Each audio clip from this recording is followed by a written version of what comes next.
مناڵان و خەڵکی کوردستان بە شێوەیەک ئەبینین ئەم دیاردەیە کە زۆر مەترسیدارە هەستیار نین بووی.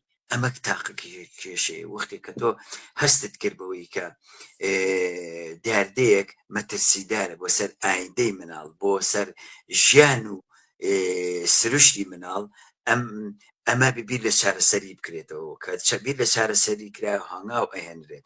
بەڵام بەداخەوە ئەمە نابێت. بەڵام بە دەرەجە یەکەم کێ بەرپرسە لەمە، دەسەڵات یان دایکان و باوکان؟ بەدڵنیاییەوە دەسەڵات بەرپرسی یەکەم و ئەخیرەکە بێ ژیانی مناڵان تەمین کات لە هەموو ڕوویەکەوە. ئەبێ ژیانێت چووکە بە حکمەوەی کە مناڵ کە لەم کۆمەلگایە ئەبینیت کە گەورە ئەبێت یەکەم کەس ئەوەیە کە ئەرکی ئەوەیە بەسەرای کابێ بە ئەمە بێ بڵێ ئەم مناڵە چەکەڵ کرێ بۆ نیشتیمانەکەی، ئەبێت بچێتە بەرەی شەڕ، ئەبێ بچێت خۆی بابە کوشت و نازەم کۆمەڵێک ئەلم دەستەواژانیان هەیە دەسەڵات کامیشە گرتوانە بەدەستەوە بۆ خۆشی و بۆ